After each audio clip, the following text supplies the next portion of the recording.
नमस्कार दोस्तों, स्वागत है आपका हमारे चैनल चाय विद मधु में।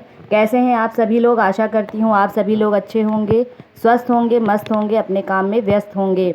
तो इवनिंग का टाइम है, मैं अपने गार्डन में टहल रही थी। शाम होते ही मैं अपने गार्डन में आ जाती हूँ, पौधों से थोड़ी बातचीत करती हूँ, उनको देखती हूँ खिलखिलाता हुआ, मुझे बहुत ही ज़्यादा अच्छा लगता है।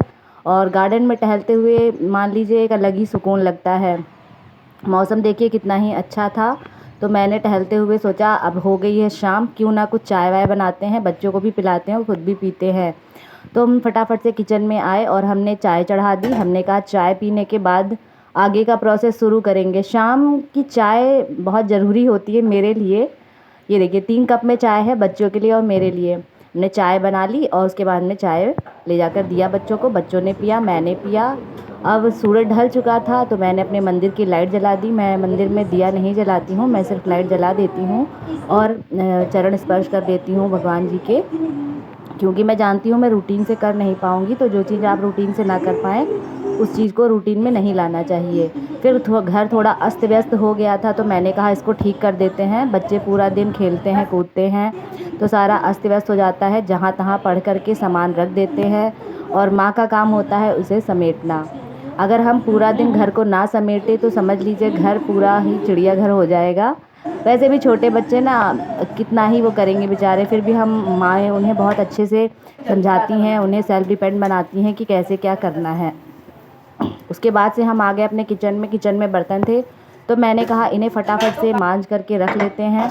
पता नहीं क्यों सिंक के बर्तन ख़त्म नहीं होते हैं। आप लोग के साथ भी ऐसा होता है तो कमेंट करके हमें ज़रूर बताइएगा। किचन के बर्तन मजने के बाद मैं टब में ही रखती हूँ। पानी अच्छे से निचुड़ जाता है उसके बाद ही मैं इन बर्तनों को अलमारी में लगाती हूँ, ताकि इससे पानी जो है वो फैलता नहीं है। उसके बाद मैंने फिर से इवनिंग में भी मैं किचन एक बार ज़रूर साफ़ करती हूँ खाना बनाने से पहले, और मॉर्निंग में भी मैं ज़रूर साफ़ करती हूँ खाना बनाने से पहले।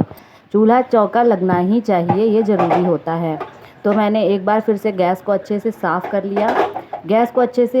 लिया है और उसके बाद मैं आगे का प्रोसेस आपको बताती हूँ। गृहिणी की लाइफ कोई आसान नहीं होती है। वो ना चाहते हुए भी, मेरी तबीयत कुछ गड़बड़ थी, फिर भी मैं मार्केट गई थी। मार्केट से मुझे कुछ सामान चाहिए था। अपने घर का सामान वगैरह मैं ही लाती हूँ, जो भी घटता बढ़ता है सब कुछ मैं ही लाती हूँ। इवनिंग में गई थी लेने के लिए तो मैं ले आई। मैंने उन्हें भी डिब्बों में स्टोर करके रख दिया। अब बारी आती है भोजन की।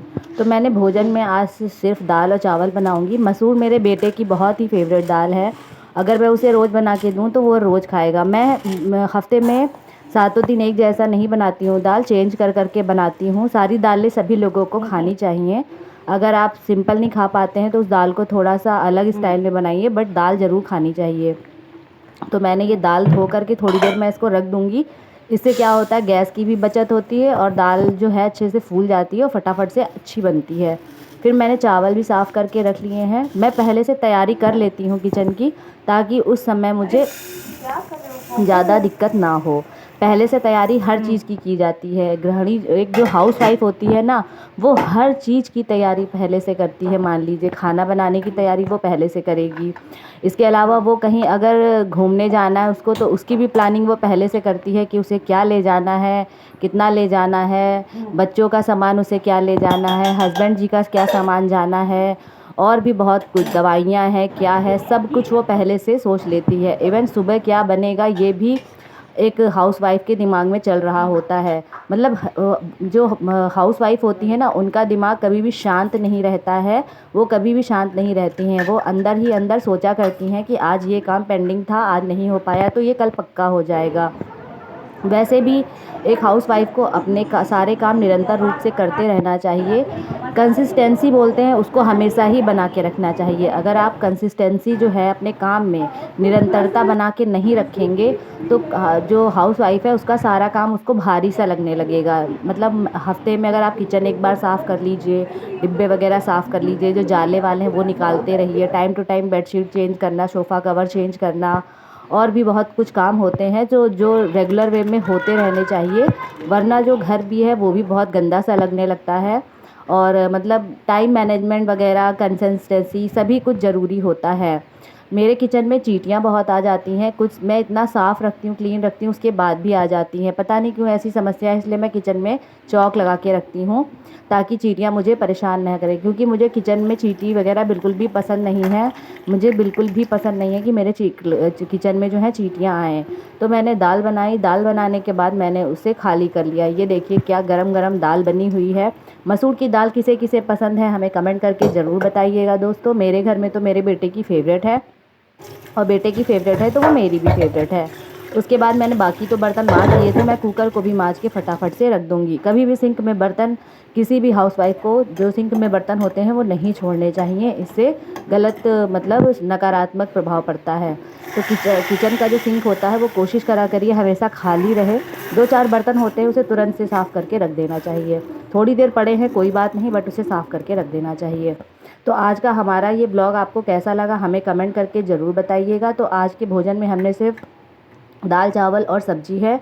रोटियां मैं हस्बैंड जी के लिए बनाऊंगी, बट जब वो आएंगे तो उनके लिए गरम गरम 2 या 3 रोटियां सेक दूंगी, क्योंकि शाम को कोई रोटी ज़्यादा खाता नहीं है, सभी लोग दाल चावल ही। मेरा बेटा वेट कर रहा था कि मम्मा मैं 8 बजे तक खाना बना ही देती हूँ, क्योंकि बच्चों को खाना टाइम से खिला देना चाहिए।